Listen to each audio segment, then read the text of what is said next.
Shalom jemaat Tuhan, bersyukur sekali kita dapat berjumpa kembali pada ibadah Rock Ministry Jawa Barat hari ini. Ibadah hari ini juga akan disertai dengan perjamuan kudus. Maka Bapak dan Ibu bisa mempersiapkan roti dan anggur perjamuan terlebih dahulu. Sebelum itu mari kita bersama-sama menyatukan hati. Mazmur 9 ayat 1-2. Aku mau bersyukur kepada Tuhan dengan segenap hatiku. Aku mau menceritakan segala perbuatan-Mu yang ajaib. Aku mau bersukacita dan bersukaria karena Engkau.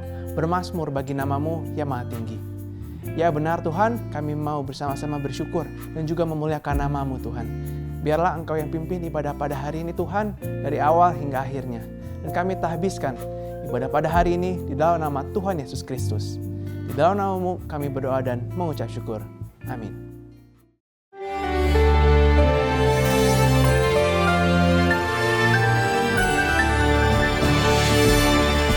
Shalom warga kerajaan. Kita memasuki triwulan terakhir daripada 2021. Tidak rasa ya. Ada Christmas lagi, luar biasa. Tetapi yang saya mau sampaikan adalah pentingnya seorang father dalam kehidupan seseorang. Di dalam Yeremia pasal 2 ayat 13, Tuhan berkata Israel melakukan dua kejahatan. Pertama, meninggalkan aku, sumber air kehidupan, untuk menggali bagi mereka sendiri kolam, tapi kolam yang bocor. Ya, jadi ada dua kejahatan di sini. Pertama, meninggalkan Tuhan, dan yang kedua adalah yaitu menyediakan bagi diri kita sendiri. I'm a self-made man. Mereka berkata begitu, bukan karena Tuhan. Kapan itu ada seorang anak kita diberkati tanpa dia bekerja. Kok bisa? Oh iya bisa. Ketika dia sakit, maka dia tidak lagi yaitu dia dagang forex ya. Dia cuma membeli, mendadak boom 97-98. Dan pada saat itu di rumahnya yang mendadak dia punya rumah bagus, ada satu hiasan apa itu? US dollar yang besar sekali. Dia bilang, Om ini yang buat saya, Pak ini yang buat saya jadi kaya. Saya bilang tidak. Lu enggak kerja apa-apa kok. Itu berkat Tuhan. Oke. Tetapi saudara kita bisa melihat dalam khotbah yang paling sering saya khotbahkan, kan dulu saya penginjil. Sampai sekarang juga masih ya. Yaitu tentang The Prodigal Son. Salah judul sebetulnya. Saya terakhir khotbah The Prodigal Father. Prodigal itu artinya memberikan dengan ekstravagan. Kita lihat di sini ada dua hubungan. Yang pertama itu adalah rebellious relationship. Anak ini pemberontak. Roh apa yang sedang bekerja di dunia? Roh pemberontakan. Dia meninggalkan bapaknya. Abba itu adalah sumber. Dalam hal ini Tuhan adalah Abba. Itulah revelation terhebat yang disampaikan oleh Tuhan Yesus. Karena di tetangga sebelah itu ada 99 nama daripada mereka sembah. Tapi tidak ada yang ke 100. Father, Abba, sumber. Sumber air hidup. Bayangkan di rumahnya begitu berlimpah, dia coba mau jadi bos sendiri ya. Salah satu yang membuat kita rebellious adalah menjadi your own boss. Tidak mau diperintah oleh Tuhan. Di dalam kerajaan pemberontakan itu hukumannya mati. Ya, bukan cuma buruk ya. Kalau di republik kan bisa demo, bisa paling ya dihukum tapi tidak dihukum mati kan. Tetapi di dalam hubungan di sini kita lihat tidak lama lagi timbullah kelaparan hebat di negeri yang jauh itu. Di dalam kerajaan Allah adalah kerajaan yang tak tergoncangkan. And God is our Father. Dan sumber air yang hidup, jangan coba-coba menggali bagi kita sendiri. Itulah religion, agama. Nanti saya akan bicarakan yaitu religion relationship. Di sini rebellion. Akibatnya apa daripada rebellion? Baru dia sadar. Kadang-kadang Tuhan izinkan kita terhempas ke bawah untuk bisa melihat ke atas. That happened in my life. Jangan sampai itu terjadi pada Anda. Seorang father penuh dengan kasih karunia, penuh dengan kebaikan. Dan karena itu jangan tinggal di dalam rebellious relationship. Engkau ingin makan makanan babi aja tidak diberikan padamu. God is the giver. Tetapi di negeri yang jauh itu, bos yang lain itu pencuri, pembunuh, pembinasa. Jangan sampai kita meninggalkan rumah Bapa dan menggali bagi kita sendiri, yaitu sumur ataupun kulah yang bocor. Perhatikan keadaanmu. God bless you, warga kerajaan. No rebellion. Amin.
The one thing true, Jesus, it is you.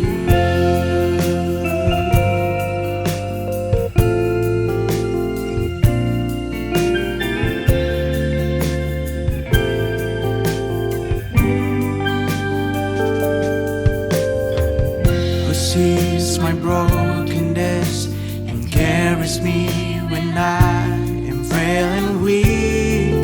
Jesus, it is you. Who tells the storm to rest when I am overwhelmed and cannot speak? Jesus, it is you. Who wears my guilt on his shoulders? Holds my heart in his hands. Who takes my thoughts and fears and hangs them on the arms of Calvary. Jesus, it is you. Yeah. Jesus, it is you.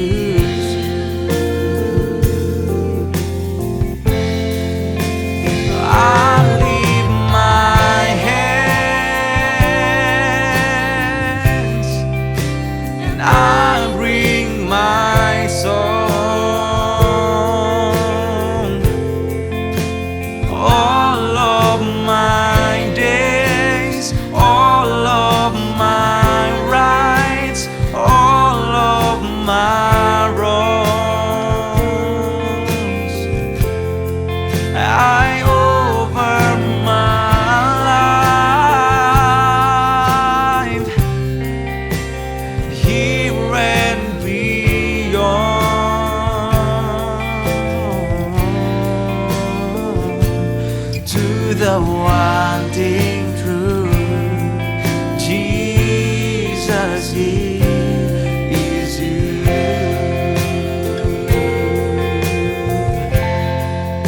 So I lift my hands I bring my song,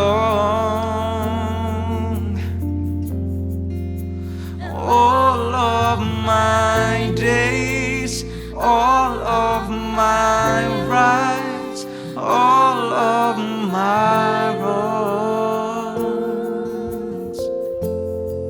I offer my life here and beyond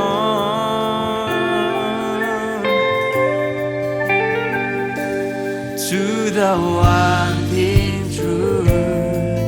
Jesus, it is you.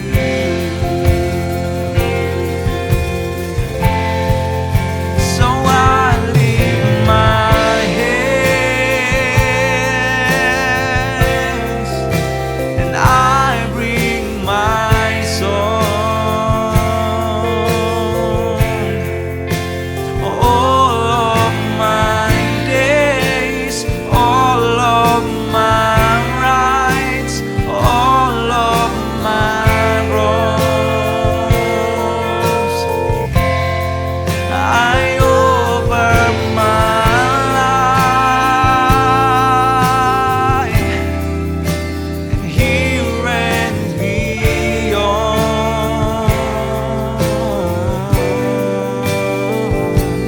to the one thing true.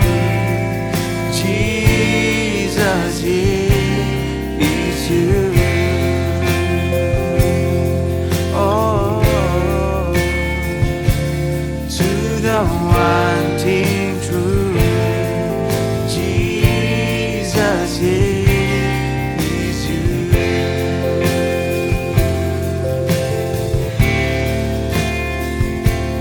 To the one thing true. Jesus, it is you.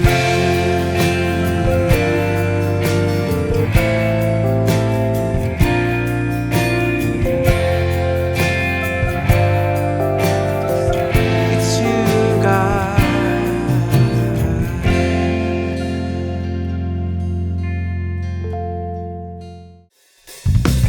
Kau yang teragung dan termulia Tuhan, yang selalu menerangi hidupku.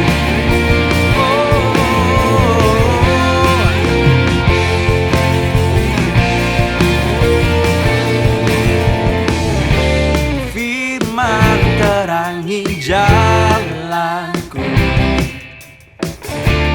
perisai iman di setiap waktu, lindungku dari segala, tak pernah ku ragu karena Dia bersamaku, setia menjaga dengan kuasa mulia. Hanya di dalam namanya Yesus, Dia sumber pengharapan sepanjang hidupku. Hanya di dalam kuasa-Nya masih tersedia kemenangan bagiku selama-lamanya.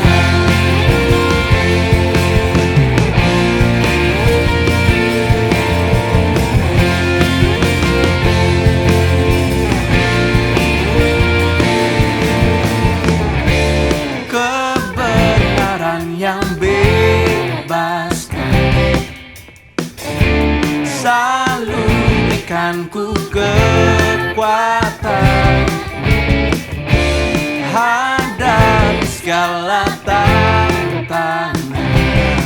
Tak pernah ku ragu karena Dia bersama, setia menjaga dengan kuasa mulia. Hanya di dalam namanya Yesus, Dia sumber pengharapan di sepanjang hidupku.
hatiku takkan gentar, sebab ku tahu tangan-Mu yang menopangku.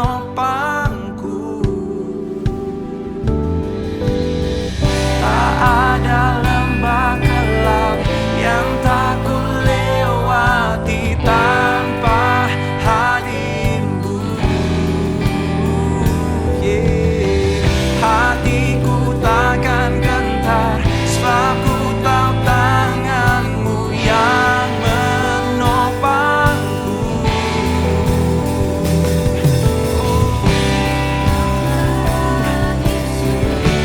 Kaulah Tuhan, ku percaya.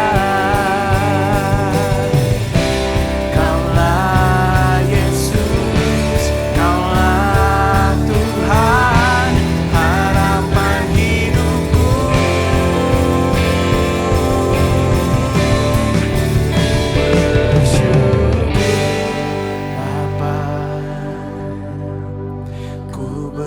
Bersyukur Tuhan buat kasih setia-Mu di dalam hidupku. Kami bersyukur. Yes, God, Tuhan, buat kasih setia-Mu di dalam hidupku. Ku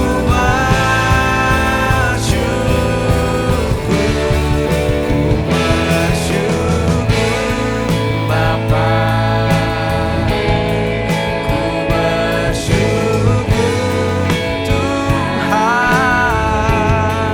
buat kasih setia-Mu di dalam hidupku. Ku bersyukur buat kasih setia-Mu.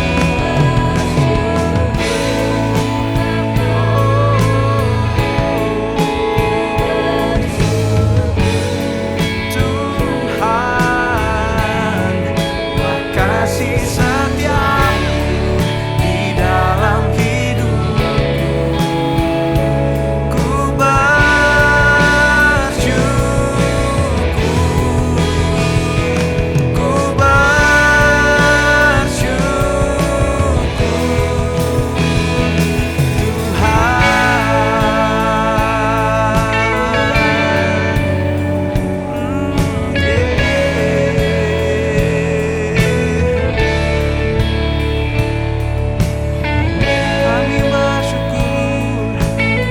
kami mengucap syukur.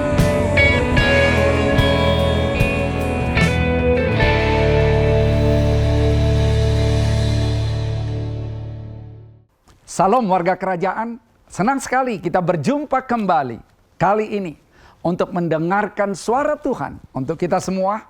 Dan saya percaya penyertaan Tuhan senantiasa nyata. Kita berdoa. Bapa, kami bersyukur untuk kasih anugerah Tuhan yang selalu nyata dalam hidup kami. Saat ini kami ada semua karena penyertaan Tuhan. Kami bersyukur Tuhan. Kami mau tetap menyatu dengan Tuhan. Kami mau tetap ada dalam tuntunan Tuhan.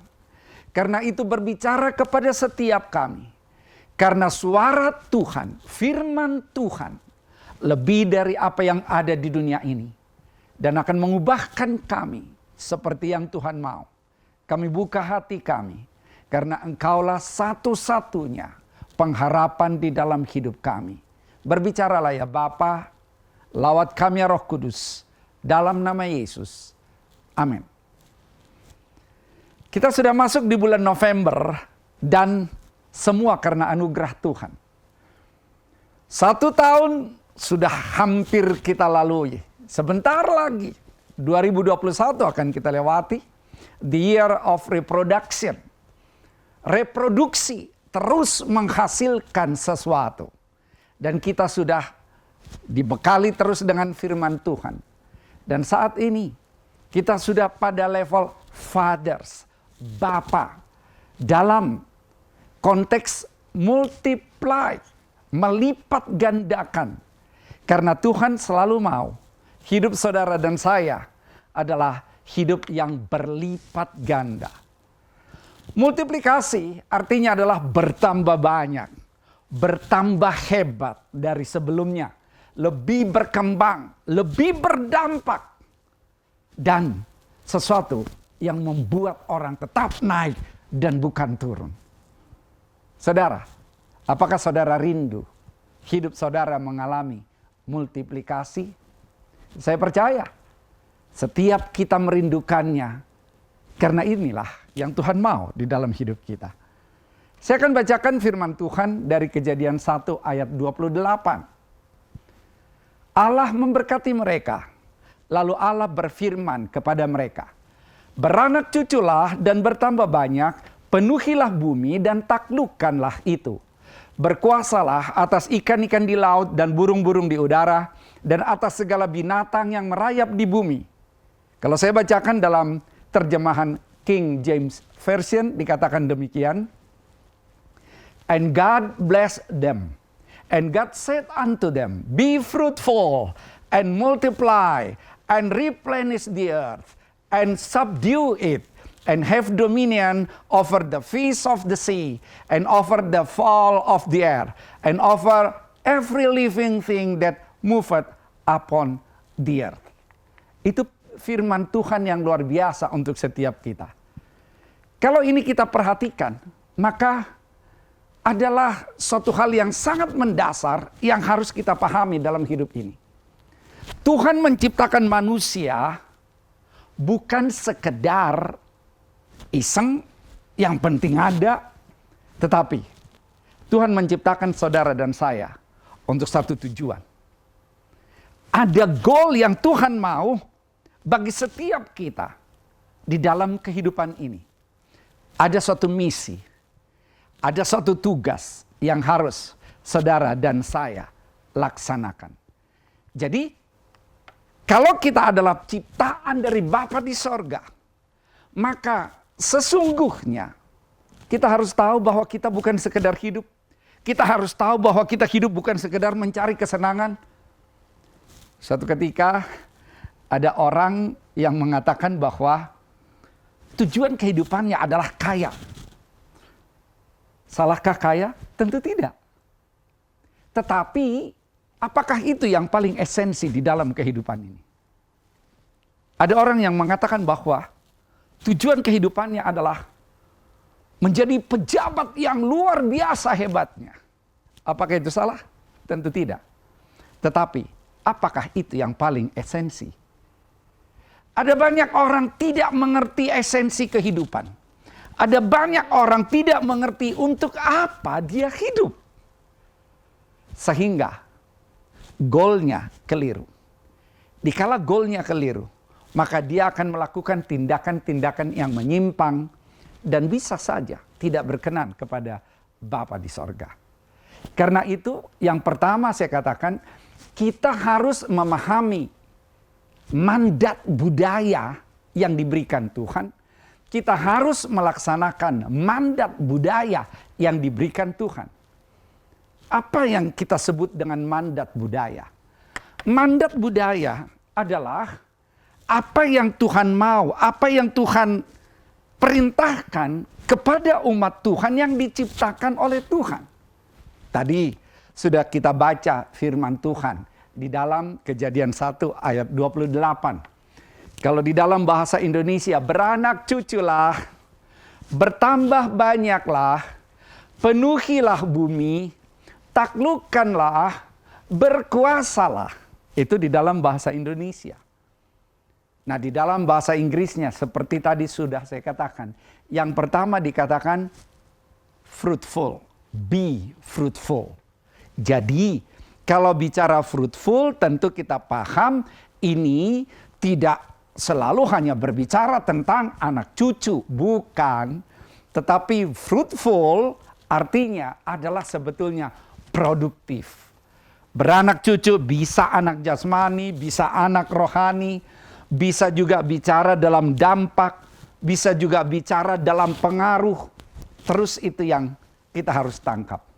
Yang kedua, multiply. Bertambah banyaklah, multiply. Jadi jangan berhenti hanya pada satu keadaan dan kita tahu, that's it, cukup. Aku sudah bisa menikmati hidupku. Oh, bukan seperti itu. Karena bukan sekedar menikmati hidup ini. Dan kemudian, replenish, penuhilah bumi ini. Memenuhi bumi bukan sekedar orang banyak di bumi ini, penduduk banyak penuh, bukan sekedar itu. Tapi penuhilah bumi oleh warga kerajaan Allah. Yang hidup dalam kebenaran firman Tuhan. Yang senantiasa mengerti bahwa hidupnya adalah untuk memuliakan Tuhan. Penuhi bumi. Subdue, taklukkan. Taklukkan ini dalam konteks pengaruh. Kita taklukkan sehingga dunia ini tidak lagi digerakkan oleh dunia kegelapan. Tapi dunia ini harus digerakkan oleh nilai-nilai kerajaan Allah. Itu maksudnya taklukkan. Dan kemudian have dominion. Kalau bumi sudah ditaklukkan dengan nilai-nilai kebenaran yang datang dari Tuhan, maka tentulah akan berkuasa. Kita akan mempunyai pengaruh yang kuat. Kita have dominion. Itu yang Tuhan mau di dalam kehidupan. Bukan sekedar kita untuk diri kita sendiri. Tetapi kita harus jadi garam dan terang dunia. Suatu ketika saya ketemu dengan orang yang dia katakan, ya sudahlah, yang penting aku kerja, lalu aku makan dan hidup, makan minum untuk hidup, ya cukup-cukup aja lah. Aku tidak gila uang dan kemudian aku akan menikmati hidup. Nanti kalau udah pensiun, aku bisa jalan-jalan. Semua tentang aku. Yang Tuhan mau, kita bukan egosentris. Yang Tuhan mau, harusnya kristosentris. Kristus yang menjadi pusat di dalam kehidupan ini. Nah tapi ada banyak orang masih terbawa oleh egonya sendiri. Mereka kalau disampaikan, ini loh yang Tuhan mau. Ini loh mandat budaya yang Tuhan berikan. Tetapi respons mereka ada macam-macam.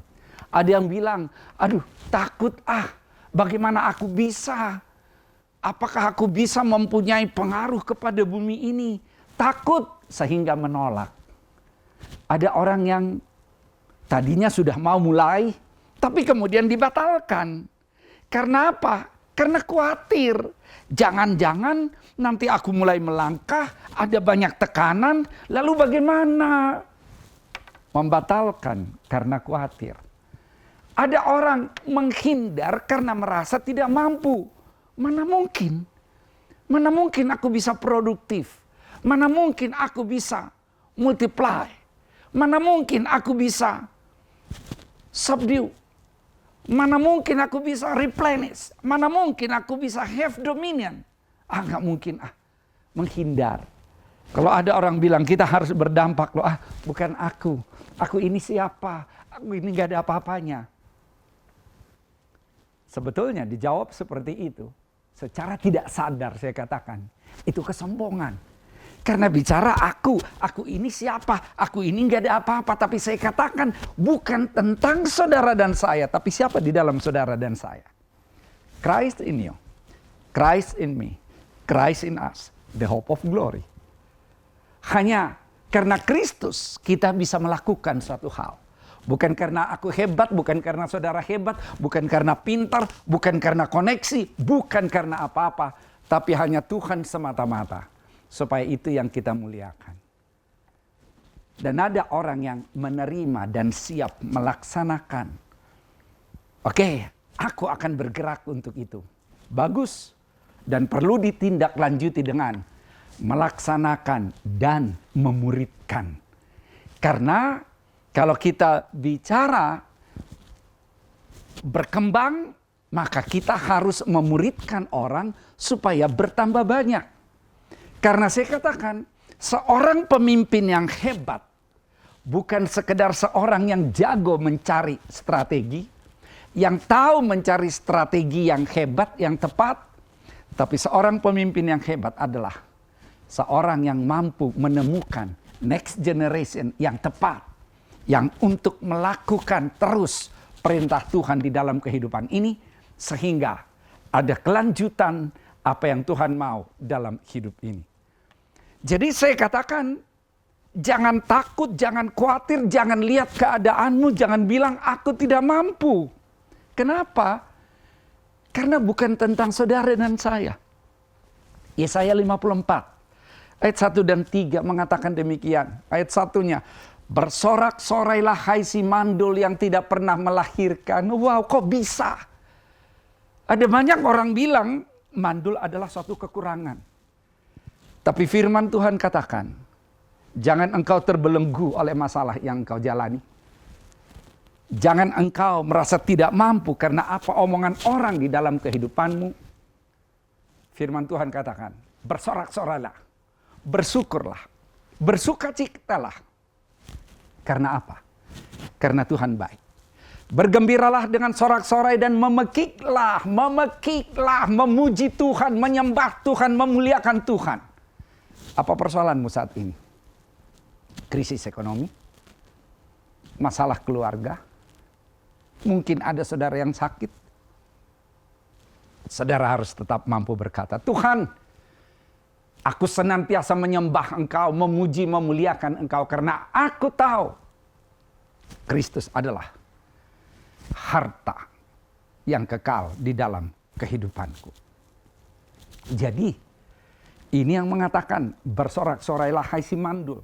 Ayat 2, lapangkanlah tempat kemahmu dan bentangkanlah tenda tempat kediamanmu. Ayat ketiga, sebab engkau akan mengembang ke kanan dan ke kiri. Jadi kita lihat, ayat ini memberikan kekuatan untuk saudara dan saya, bahwa tidak tergantung pada keadaan kita. Jangan ragu, karena siapa? Karena Allah yang memerintahkan. Jangan ragu, karena apa? Karena Allah yang akan bertindak. Jadi, kalau tadi kita sudah tahu bahwa yang pertama, kita harus mengerti tentang mandat budaya tersebut. Yang kedua, kita harus mengerti bahwa multiplikasi, multiply, adalah sebagai bagian dari mandat budaya secara utuh. Firman Tuhan tadi sudah mengatakan dalam Genesis 1 ayat 28, terjemahan King James Version, and God blessed them, and God said unto them, be fruitful, and multiply, and replenish the earth, and subdue it, and have dominion over the fish of the sea, and over the fowl of the air, and over every living thing that moveth upon the earth. Dikatakan di sini, multiplikasi adalah bagian yang utuh dari mandat budaya. Ada 5 mandat budaya tersebut. Tadi dikatakan adalah be fruitful, multiply, replenish, subdue, have dominion. Kalau kita mengerti, di dalam bahasa Ibrani, be fruitful tersebut sebenarnya adalah be productive. Apalagi kalau kita hanya bilang beranak cucu, seolah-olah firman itu hanya berlaku untuk orang yang anak cucu secara mempunyai keturunan secara fisik. Bukan, tapi be fruitful di sini adalah produktif, be produktif.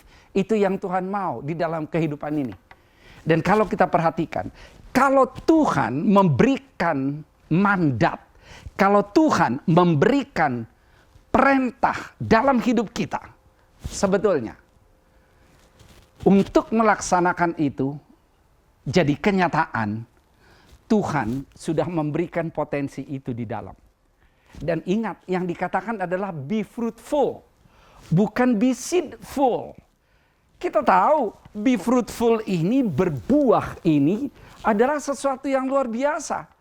Karena kalau kita berbuah, fruitful, artinya buah itu tidak dimakan oleh pohonnya, tetapi dimakan oleh orang lain, artinya jadi berkat, sehingga buah itu akan kemana-mana, dan di dalam buah itu ada biji, dan biji itu akan kembali lagi bertumbuh dan akan berkembang. Jadi saya katakan, when God demands something from you, it exists, ada di dalam kita. Kalau Tuhan sudah memerintahkan itu kepada kita. Karena apa? Karena di dalam diri kita Tuhan sudah berikan benih untuk kita kembangkan sehingga kita bisa produktif. Kalau kita tidak produktif, berarti kita adalah orang yang sebenarnya tidak sesuai dengan apa yang Tuhan minta. Tuhan minta saudara dan saya berbuah lebat, berbuah tetap. Itu adalah kata-kata juga yang saya sebutkan dalam produktif. Produktif di dalam memuridkan, produktif di dalam pengaruh, produktif di dalam usaha, pekerjaan yang kita lakukan. Makanya kalau kita lihat suatu negara, dia diukur dari GNP, Gross National Productivity. Artinya, suatu negara yang produktivitinya rendah, itu disebutkan miskin. Yang GNP-nya suatu negara rendah, itu adalah negara miskin. Berarti yang tidak produktif, lack of productivity, adalah suatu kemiskinan. Miskin secara rohani kalau kita tidak produktif di dalam memuridkan murid-murid Tuhan. Miskin secara usaha kalau kita tidak produktif di dalam kehidupan. Jadi yang Tuhan mau, kita harus senantiasa produktif. Orang yang produktif, saya pernah ketemu dengan seseorang, dia membeli sepeda motor, bukan sekedar untuk dia pakai jalan-jalan kemana-mana, tetapi sepeda motor tersebut dia gunakan untuk ngantar, sehingga menghasilkan sesuatu. Ada orang bisa beri mobil, kalau misalnya masih terbatas dia bisa punya pilihan, apakah yang dia beli adalah mobil yang konsumtif, biaya pemeliharaan yang mahal, atau malah dia beli mobil yang produktif. Juga bisa dia pakai untuk ngantar. Dia ngantar anaknya, kemudian dia ngantar teman anaknya, lalu dia juga mendapatkan sesuatu sehingga dia produktif. Ada orang beli mobil mewah, padahal uangnya belum mencukupi. Untuk pemeliharaannya juga nggak cukup. Itu tidak produktif. Nah, kalau saya katakan, kalau Tuhan perintahkan kepada saudara dan saya, Tuhan sudah siapkan benihnya di dalam kita. Benih tersebut bisa merupakan ide yang datang dari Tuhan. Benih tersebut bisa merupakan visi yang Tuhan berikan dalam kehidupan saudara dan saya. Visi di dalam Tuhan sesuai dengan amanat agung adalah jadikanlah semua bangsa muridku. Dan juga kita tahu bahwa setiap kita Tuhan tempatkan di dalam dunia kita yang berbeda-beda. Kita sudah mengenal A, B, C, D, E, F, G.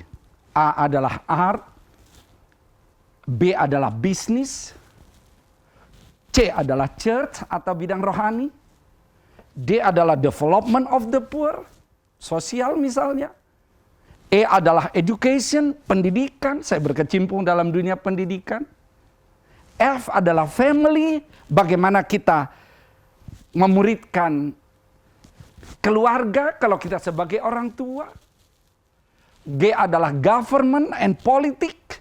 Jadi dimanapun kita ada Tuhan tempatkan, kita harus punya visi. Benih yang datang dari Tuhan itu merupakan suatu visi dalam kehidupan.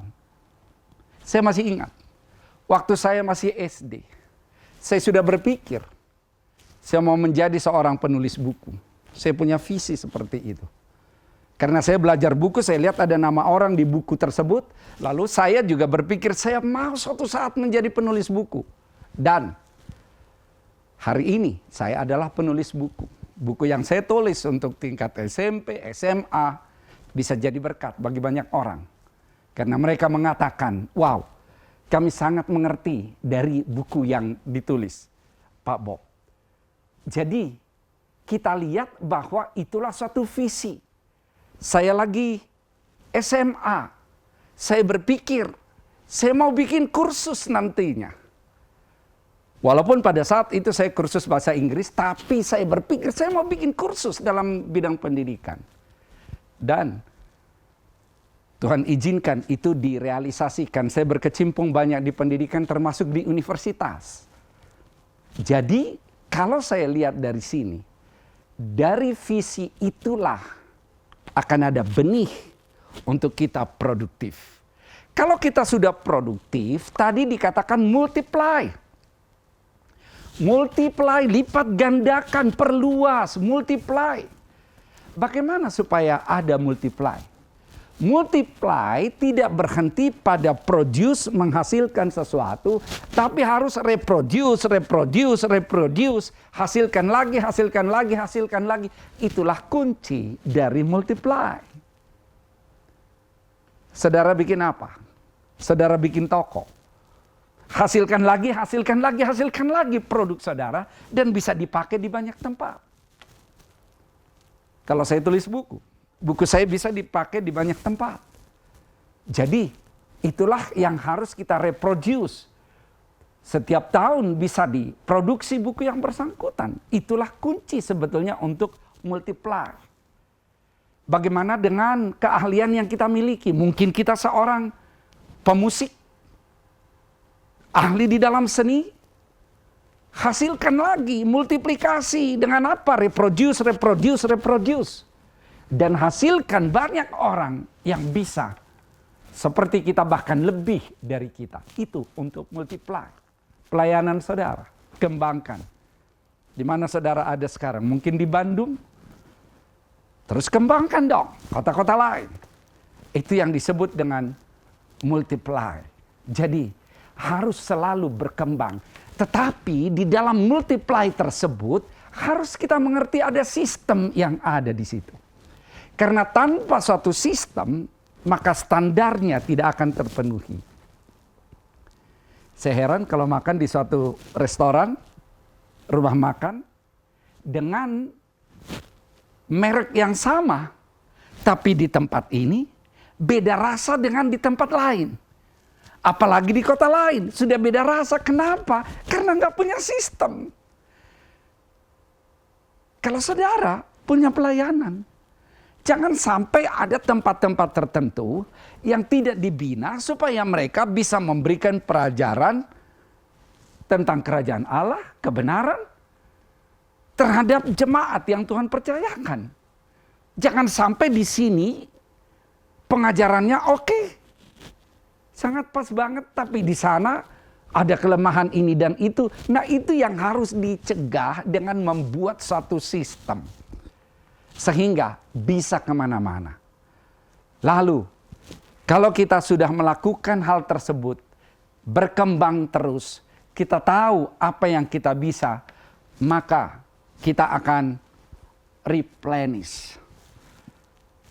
Artinya, ada tempat-tempat untuk melakukan distribusinya, perwakilan-perwakilan kita ada di mana, sehingga semuanya bisa semakin meluas. Dan tentu saja, kemudian adalah subdue, taklukkan. Taklukkan dunia kegelapan, taklukkan ketidakjujuran, taklukkan yang tidak berkualitas. Sehingga orang melihat apa yang kita produksi itu berkualitas. Dalam segala hal, dalam pelayanan saudara, dalam bisnis saudara, dalam pekerjaan saudara, dalam studi saudara, dalam keluarga saudara. Itu yang harus kita lakukan. Taklukkan semua hal-hal yang tidak berkualitas. Taklukkan semua kegelapan. Dan kalau itu sudah, maka kita sampai pada yang kelima. Maka kita akan mendominasi. Have dominion. Kita akan mempunyai pengaruh dalam area yang Tuhan percayakan. sesuai dengan nilai-nilai kebenaran yang datang dari Tuhan. Jadi, kalau kita jadi teladan, orang akan melihat apa yang kita lakukan itu menginspirasi mereka. Itulah mandat budaya. Namun kadang-kadang orang mengatakan, aduh, apa ya yang menjadi dasar sehingga aku bisa melakukan itu? Saya bilang, poin yang ketiga adalah memiliki iman untuk melaksanakan multiplikasi. Ada iman. Iman adalah bukti dari apa yang tidak kita lihat, dasar dari apa yang kita harapkan. Kalau nggak ada iman, nggak akan bisa kita melangkah. Ketakutan, menghindar, dan segala macam yang tadi. Apa alasan kita punya iman? Yeremia 29 ayat 11 berkata demikian. Sebab aku ini mengetahui rancangan-rancangan apa yang ada padaku mengenai kamu, kata Tuhan. Demikianlah firman Tuhan, yaitu rancangan damai sejahtera, bukan rancangan kecelakaan, untuk memberikan kepadamu hari depan yang penuh harapan. Tuhan yang memberikan hari depan yang penuh harapan dalam hidup saudara dan saya. Kalau ada perintah Tuhan dalam hidupmu, maka Dia akan campur tangan. Kalau Tuhan memberikan amanat agung, statement yang awalnya Dia katakan oleh Yesus, segala kuasa telah diberikan kepadaku. Jadi Dia tunjukkan kuasa itu Dia punya. Kalau Dia memberikan amanat agung untuk saudara dan saya, jangan takut. Aku menyertaimu senantiasa sampai kepada akhir zaman. Dalam praktek-praktek sehari-hari, tentunya kita harus paham bahwa Tuhan itu luar biasa. Kalau saya ingat bagaimana kehidupan Ishak. Kejadian 26 ayat 1 dan 12. Ayat 1 mengatakan bahwa maka timbullah kelaparan di negeri itu. Ini bukan kelaparan yang pertama yang telah terjadi dalam zaman Abraham. Sebab itu Ishak pergi ke Gerar kepada Abimelek, raja orang Filistin. Saat itu kalau ada kelaparan, orang pergi ke Mesir. Tapi ayat 2 berkata, lalu Tuhan menampakkan diri kepadanya serta berfirman, jangan pergi ke Mesir. Diamlah di negeri yang akan kukatakan kepadamu. Kalau Tuhan yang memberikan perintah kepada saudara dan saya, Dia yang akan menyertai kita untuk perintah itu terlaksana.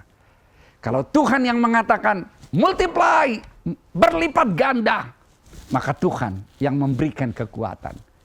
Kita lihat Ishak ayat 12. Maka menaburlah Ishak di tanah itu. Dan dalam tahun itu juga ia mendapat hasil 100 kali lipat sebab ia diberkati Tuhan. Kelaparan ada. Orang pesimis. Mana mungkin. Orang mau lari ke tempat lain. Tapi Tuhan katakan jangan pergi. Di sini saja. Mungkin kelaparan ada. Mungkin sepertinya krisis ekonomi tampak di mana-mana. Tetapi Tuhan katakan menabur di sini. Dan Ishak percaya kepada Tuhan. Kalau Tuhan yang memberikan perintah, lalu dia menabur. Saudara tahu hasilnya? Dia diberkati Tuhan, hasilnya 100 kali lipat. Luar biasa. Atau saudara katakan aku sakit-sakitan, aku nggak bisa apa-apa. Lihat, ingat Yabes. Dalam 1 Tawarikh 4 ayat 9 sampai 10 ayat 9 dikatakan demikian. Yabes lebih dimuliakan daripada saudara-saudaranya. Nama Yabes itu diberi ibunya kepadanya sebab katanya aku telah melahirkan dia dengan kesakitan. Yabes artinya sakit. Jadi kalau disebut namanya siapa? Si Yabes artinya siapa? Si sakit. Namanya aja si sakit. Tetapi apa Yabes terima itu begitu saja? No way. Ayat 10. Yabes berseru kepada Allah. Katanya, kiranya engkau memberkati aku berlimpah-limpah dan memperluas daerahku, multiply, melipat gandakan. Dan kiranya tanganmu menyertai aku dan melindungi aku daripada malapetaka sehingga kesakitan tidak menimpa aku. Ada saudara sedang kesakitan. Dalam nama Yesus, sakitmu sembuh. Tuhan mengasihi saudara. Yabes berkata, kesakitan tidak menimpa aku. Dan Allah mengabulkan permintaannya. Wow. Allah mengabulkan permintaannya. Jadi berjalan dengan iman, multiply. Saya sudah katakan tadi ada 3 hal. Yang pertama dalam multiply adalah memahami dan melaksanakan mandat budaya. Harus paham dong. Jangan ada mandat tapi aku nggak paham. Gimana dong? Kalau udah paham, laksanakan. Dalam melaksanakan selalu sembah Tuhan, muliakan Tuhan dalam hidupmu. Yang kedua adalah multiplikasi sebagai bagian dari mandat budaya yang sebetulnya semua adalah satu keutuhan. Kalau kita lihat ada 5, maka multiplikasi di dalamnya kita lakukan seperti yang Tuhan mau. Dan dalam hal itu yang ketiga, memiliki iman untuk melaksanakan multiplikasi. Saya percaya kalau saudara dan saya merespons firman Tuhan ini, maka Tuhan yang campur tangan untuk semua apa yang diperintahkan jadi kenyataan dalam hidup saudara dan saya. Karena Dia mengasihi saudara dan saya. Dia yang memberikan perintah, maka Dia yang memberikan kekuatan. Jangan pernah takut. Ikuti apa yang Tuhan mau dan perintahkan. Dan percayalah, engkau diberkati Tuhan. Kita berdoa. Bapa, kami bersyukur untuk firman-Mu. Kami mengerti pada saat ini bahwa Tuhan yang memerintahkan kepada setiap kami, fruitful, multiply, replenish, subdue, have dominion. Karena Tuhan yang memberikan perintah, kami tangkap. Dan dengan kekuatan Tuhan, itu akan terjadi di dalam kehidupan kerohanian kami. Juga di dalam kehidupan kami sehari-hari. Secara fisik, kami tahu Tuhan yang menyertai kami. Tuhan yang memberikan kami berkat luar biasa. Dan saat ini kami ambil keputusan untuk hanya mengandalkan Tuhan. Saudara, ambil keputusan dalam dirimu untuk mengatakan ya dan amin kepada firman Tuhan. Sehingga hidupmu akan mengalami multiply, pelipat gandaan, perluasan. Itu yang Tuhan mau di dalam kehidupanmu. Ada pertambahan banyak, ada kehebatan yang bertambah dibanding dari sebelumnya. Engkau berkembang, engkau berdampak. Kenapa? Karena Tuhan yang campur tangan. Jangan takut, Dia mengasihi saudara dan saya. Kalau saudara ingat akan kasih-Nya, saat ini kita akan masuk ke dalam perjamuan kudus. Saudara, di dalam perjamuan kudus ini, kita ingat akan kasih Kristus. Dia disalibkan untuk saudara dan saya. Kasih-Nya luar biasa.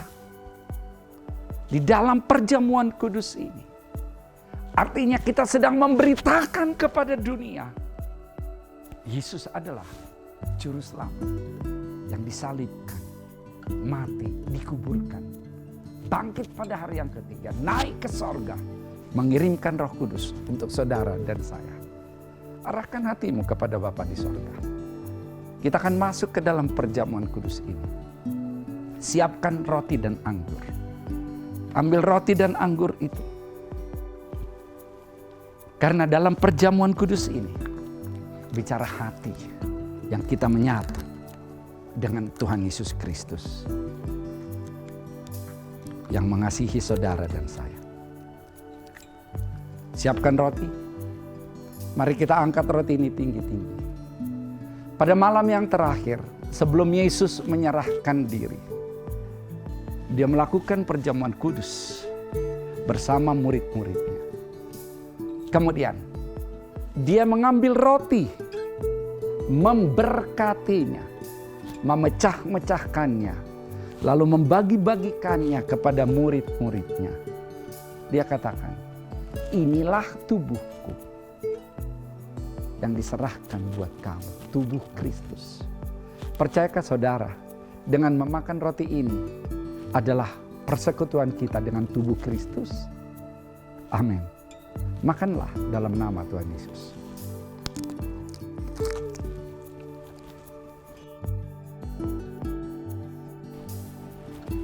Terima kasih Tuhan, Kau baik. Terima kasih Tuhan. Mari kita angkat anggur tinggi-tinggi. Kemudian Yesus berkata, inilah cawan perjanjian baru yang dimeteraikan oleh darahku. Perbuatlah ini sebagai peringatan akan aku. Dalam perjamuan kudus tersebut, Yesus betul-betul menyampaikannya dari hatinya karena dia tahu dia akan segera disalibkan.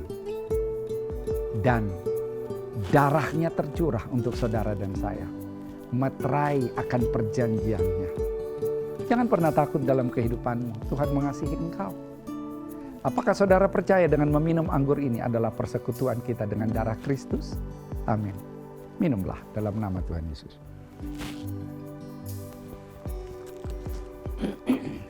Taruh dengan baik bekasnya di tempat saudara. Kita mengucap syukur. Tuhan, engkau baik. Kami mengingat kasih-Mu. Mata kami tertuju kepadamu. Kami mengingat engkau disalibkan Tuhan untuk setiap kami. Kalau engkau disalibkan sakit untuk setiap kami, maka saat ini kami tahu setiap kami sehat dalam nama Yesus. Kalau ada di antara saudara yang sedang sakit, pegang sakitmu. Dalam nama Yesus, sakitmu sembuh. Terima kesembuhan itu. Terima dalam nama Yesus. Ada kuasa di dalam perjamuan kudus. Kau sembuh. Kalau engkau sedang mengalami persoalan dalam bidang ekonomi, saat ini kasih Tuhan tercurah atasmu. Ada pemulihan di dalam usahamu, bisnismu, dalam apa yang engkau kerjakan. Ada benih yang Tuhan taruh di dalam engkau. Sehingga engkau jadi produktif. Sehingga engkau mengalami multiplikasi. Bahkan sampai berkuasa. Saat ini, katakan amin terhadap janji Tuhan dalam hidupmu. Aku percaya dalam nama Yesus. Dalam perjamuan kudus ini, saudara-saudara saya dilawat oleh Tuhan.